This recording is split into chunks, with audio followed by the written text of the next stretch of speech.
Welcome to Our Weird World. I'm your host, John Henson, and Happy New Year, 2024.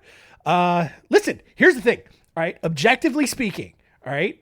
Last year was better than 2022, all right? Look, wasn't perfect, all right? There's a lot of hiccups, a lot of inconvenient things that I think a lot of people dealt with in 2023, but I think we can all agree that it was better than 2022 and 21 and 20, right? So I think we're getting back on the right track, and just hopefully history is not repeating itself like it did 100 years ago, right? Where you had the Spanish flu pandemic around 1919, 1920. And then everybody got over that. And then it was the roaring 20s and everything was great. And then the Depression came.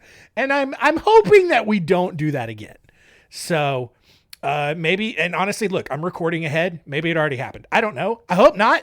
Hope that future me and future you are listening to this and things are super good for the most part, right? Like, who knows what Russia's up to these days. But everything's great. For the most part. Again, cannot stress for the most part, right? Nothing's ever going to be perfect, and that's okay, all right? But we're starting a new year.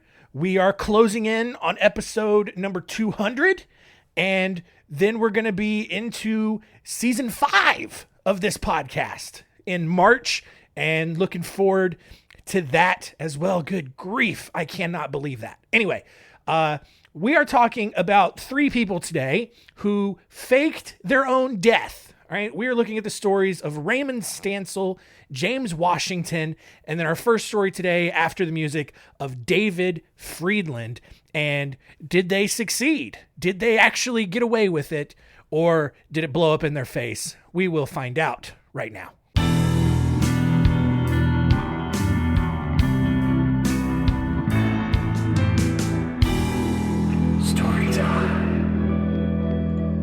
David Friedland was born on December 20th, 1937 in Jersey City, New Jersey. I've been there. I have been to Jersey City. It's basically like teasing you that you're not quite good enough to live in New York. And maybe people choose to live there. I don't know. But it's essentially just all of Jersey City is just you look across the river at New York. That's it. Friedland's father was an attorney, and David wanted to follow in his footsteps. And so, like many lawyers, David became really involved in politics, especially after the 1964 Supreme Court case Reynolds versus Sims, in which the government ruled that state legislative districts must be equal in size. How's that working out? Because it's clearly still not. And maybe not geographic size, maybe population size. Maybe that's what it means. Even then, I think, yeah, that's probably how it is still. And now, because of like gerrymandering and all that, it's like being manipulated to try to give parties favors. Like, why? Just like, if it's a government, I don't know why we're focusing on this right now, but if it's a government by the people for the people, like, the district should just let everything play out. But no, there's all this government corruption. Like, anyway, I'm not going down that rabbit hole. Not to start the year. We're going to be optimistic to start the whatever. David filed a lawsuit on behalf of the Laundry and Paper Box Workers Union, challenging this new system, which I don't understand how the Paper Box Workers Union was affected by legislative districts, but I guess they were.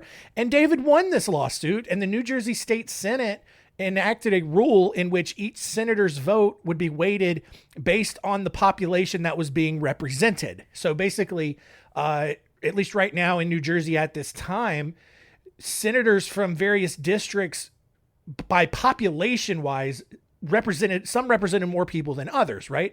So probably the districts closer to New York were probably representing more of the population of New Jersey than maybe someone in the middle of the state, or maybe even someone down on the side of Philadelphia, or vice versa, and all that kind of stuff. So David Friedland made this happen. And when the Supreme Court later declared that this weighted system was unconstitutional, David took advantage of the temporary system that was in place until the new system was adopted, and actually got elected to the New Jersey General Assembly. So now once he's actually in the government, he worked to get charges dropped against a high-ranking member of the mafia, which raised a few red flags, right? Because clearly, if you are trying to get guys in the mafia out or get charges dropped or whatever, you're probably working for the mafia. And then when it was discovered that he did some back-end dealings to get that happened, he was given a 6-month suspension from his government work. So after leaving the General Assembly in 1974, David took 3 years off before winning a state Senate seat in 1977. 2 years later, he was indicted for accepting a $360,000 bribe as part of a larger scam by Barry Marlin, who was an attorney who had been convicted of scamming $43 million out of a pension fund. And this is in the 70s, so that is a lot of money. David, however, maintained his innocence, and you can clearly see why this story is in an episode already about people who had to fake their own deaths, because he's clearly deep in some government corruption. On April 11th, 1980, David was then convicted for accepting bribes, tax evasion, and obstruction of justice. He ultimately somehow avoided a prison sentence for all that and instead opted to work with New Jersey authorities by recording secret conversations with former associates in the scheme that he was convicted for as a way to bring them down. However, before he got started on this, he did basically one of the most New Jersey things ever, right? On September 2nd, 1985, he was reported missing while on a scuba diving trip in the Bahamas. Now, after they reported him missing, a friend said that David had taken painkillers prior to the dive and then just never came up. And that prompted this giant search and rescue team, but air and sea teams never found his body. And basically because people from New Jersey tend to be relatively dishonest people. Not all of them, but most of them, right? Authorities did not believe for 1 second that David was dead or had truly had this scuba diving accident, and they issued a warrant for his arrest. At the time of this event, David was still awaiting sentencing as part of another investigation that he was providing evidence to investigators to bring down other corrupt government officials, members of the mafia, all of that.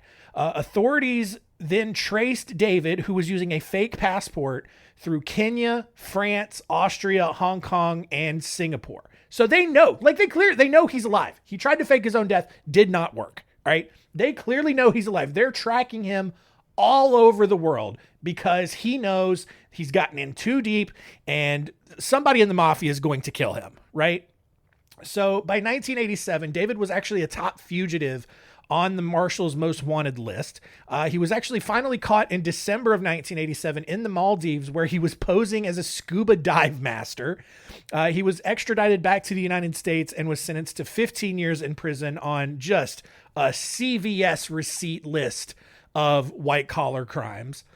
Despite his conviction, David continued actually assisting the government from prison and actually even helped them recover a cache of Stinger missiles from Afghanistan that had been part of a drug deal with terrorists. It's insane how deep this guy was and everything that he was aware of, in the black market and all of that. He actually was released from prison after 8 years and for some reason went to work with a marketing company. And then he ultimately died on April 21st, 2022. Nothing really to indicate what happened or how he died or anything like that. I guess just died of, he was born in 1937. He was really, really old. So he probably just died of old age.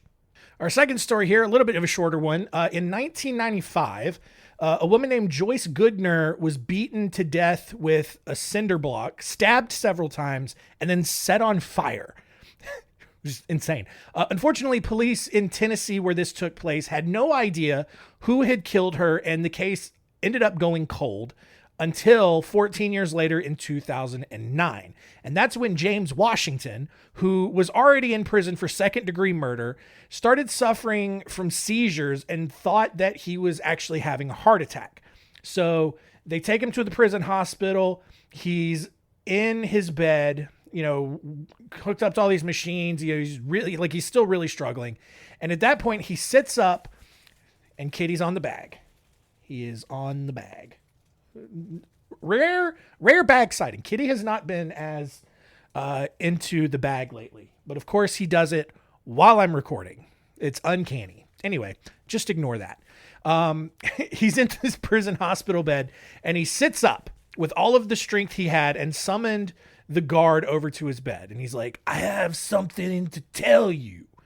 And he clutches the guard's chest. He's very dramatic about this. He's like, I got to get something off my conscience and you need to hear this. And he leans in, the guard leans in, getting real close. They're like face to face now. His weak hands just clutching his uniform, the guard's uniform, whatever. He's like, I killed somebody. I beat her to death. And then Washington laid back in his bed and he took his final breath. Except he didn't actually die. He was actually totally fine. He was obviously he's faking it. Here's the thing.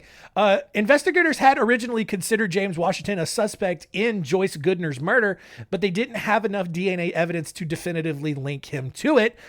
Fortunately for investigators, Washington ended up making a full recovery from his suspected heart attack in time to testify at his own trial for Joyce Goodner's murder.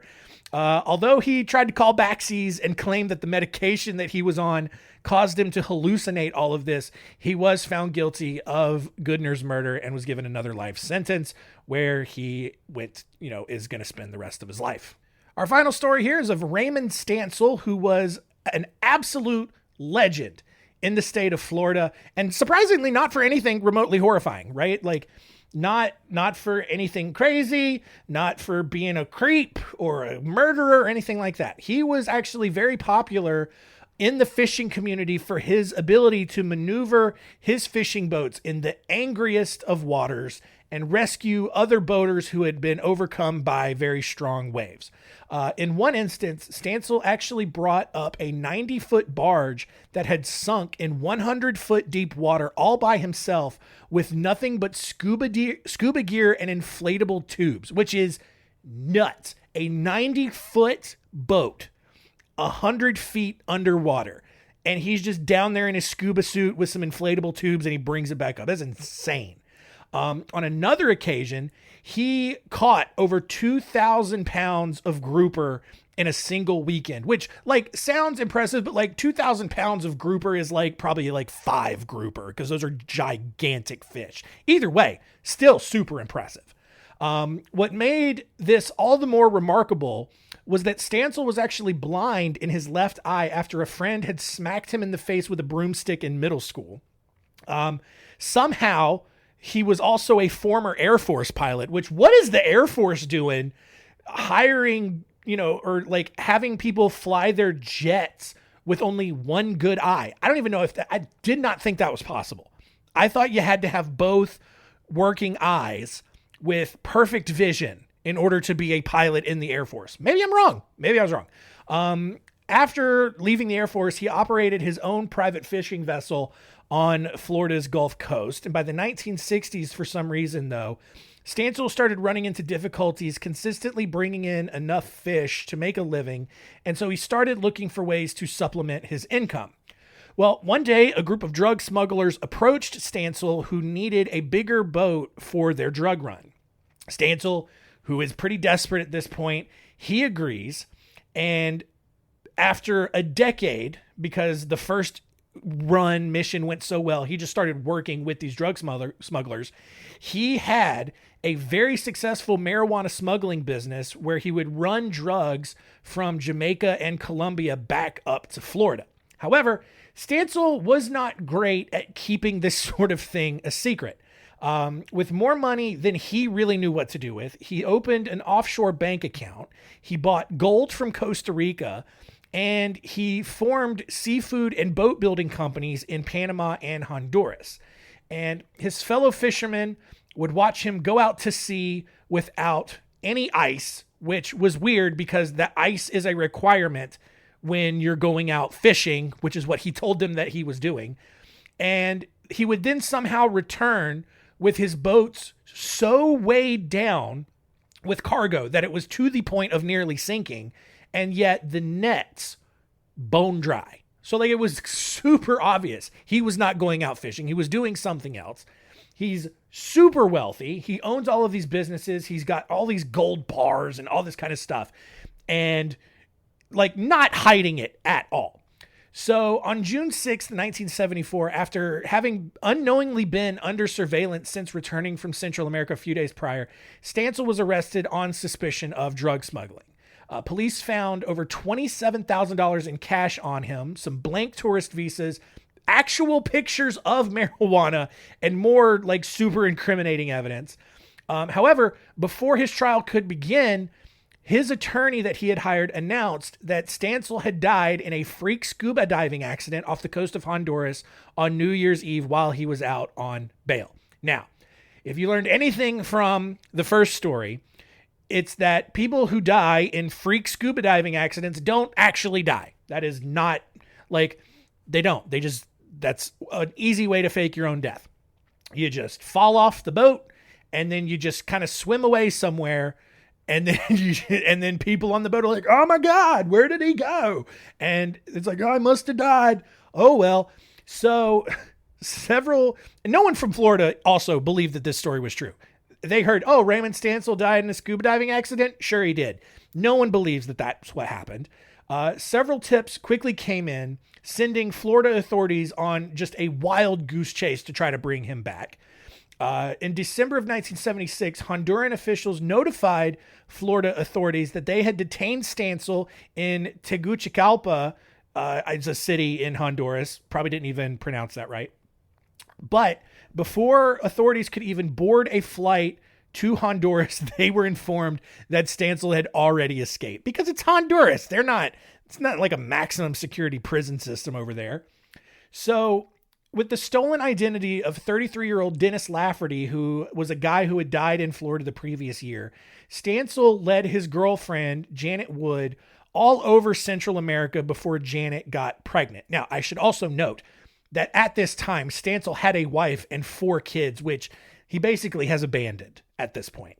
From there, after Janet has her kid, they fly, or no, actually she didn't have her kid yet. She finds out that she's pregnant. They then fly to Venezuela, Peru, over to Tahiti, and then onto the island of Vanuatu, where they got married, but then Janet suffers a miscarriage. Can't imagine why. Super high stress environment. They're flying in probably very tiny planes over the ocean. Of course she's going to have a miscarriage. Eventually, though, the couple made it to Australia in 1975 when they settled in the small Queensland fishing village of Port Douglas. They get there, they tell the locals that were there that they were Dennis and Janet Lafferty, originally from Texas and Michigan, respectively, and that both of their parents were dead, right? I don't know why that's important, but that's what they said. Stansel had actually abandoned all of his drug money. Like, he abandons everything. He has nothing to his name because he's going to start over and he's going to go back to work being a commercial fisherman. So by 1980, it's 5 years later, Stansel feels pretty confident that he's never going to be found. Like, this tiny fishing village, pretty remote in Queensland. They're like, no one really cares. It's Australia. They don't care. And he's just working as a fisherman. He and Janet have actually had 2 daughters. Like, he's literally started a whole new life for himself. And he's actually got a really good reputation in Port Douglas. The locals loved him. The only thing they found weird was like he would get real fidgety and nervous whenever someone tried to take a picture of him. He did not like that. And for obvious reasons. In 1982, Stansel purchased property along the Daintree River and opened up a tourist boat venture operation. And in 10 years, the Daintree River Cruise Center was one of the biggest businesses in the region, right? Like, he's doing these tourist cruises up and down the Daintree River, looking at all kinds of murder animals like crocodiles and probably giant snakes and giant spiders and giant other things that don't hesitate to kill people. Because again, Australia. The couple lived very happily on this river for the next 35 years until 2011, when word got out that a fugitive drug smuggler from the United States was living in the Daintree region. Now, obviously, Stansel, they know they're talking about him.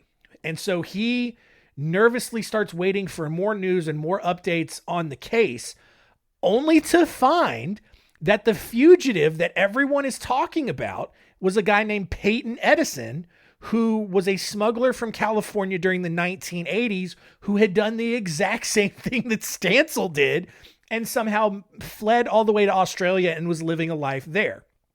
However, 3 years later, in 2014, Florida investigators received a tip that Stansel was living as an environmentalist in Australia. However, by that point, Stansel was riddled with Parkinson's disease, and his senile ramblings about his past life as a drug smuggler worried his employees about who Dennis Lafferty really was. So like, he's got Parkinson's, dementia, and he's just like, he doesn't even care about trying to be private about his past life anymore. He's just telling his employees all about his crazy life prior to coming to Australia. And finally, on May 16th, 2005, Stansel's stiff, shaky, trembly Parkinson's body crashed into a tree, which killed him instantly. A few weeks later, his story finally got out. Everyone in Australia knew who he really was, and they could not believe that he had hidden his secret from them for so long. But ultimately, he got away with it, faked his own death, made it to Australia, and just lived a completely different, new, and successful life up until his death.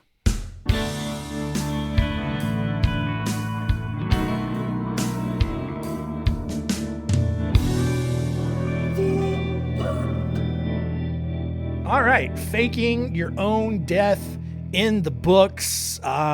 Just look, here's the thing. I think, based on these three stories, kind of effective. Like, and how many other people have faked their own deaths and have never been found again, right? Like Carol Baskin's husband, probably, the story we had a couple of months ago. I think it was the episode that got ruined, but Elizabeth Konsbutbul, who paid off her own husband to fake his death. And then he just screwed off to Africa and no one ever heard from him again. And that kind of worked. So I think it's effective, if anything. So let's recap and see what we truly learned today.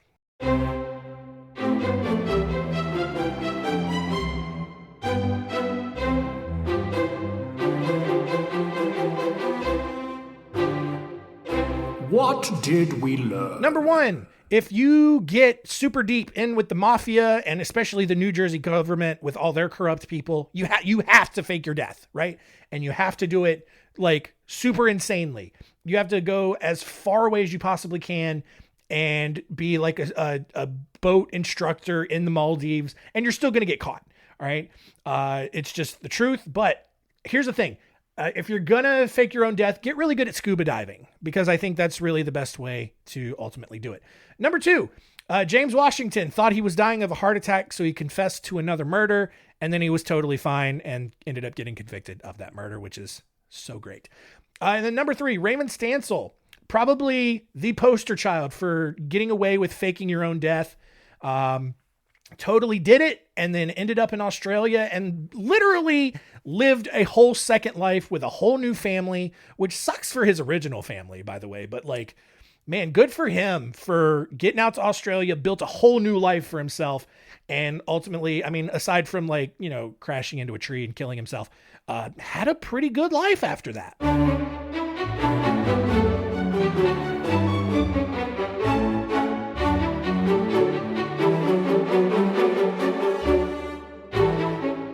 Next week on Our Weird World, it is episode 199.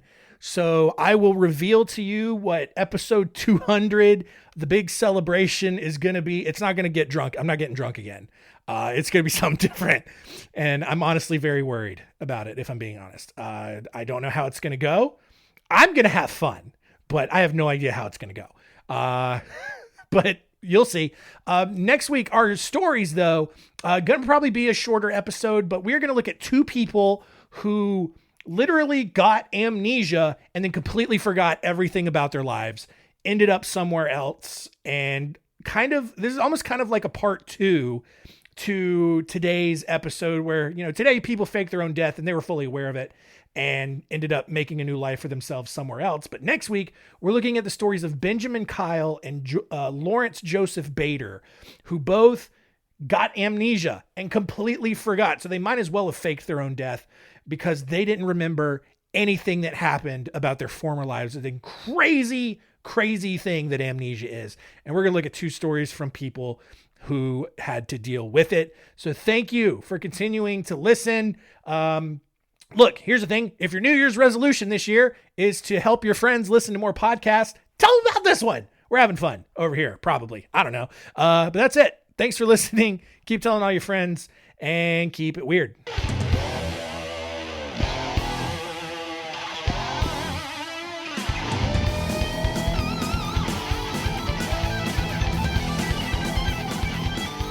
All right, so if I was going to fake my own death, I think, it sucks because it's really hard to do these days.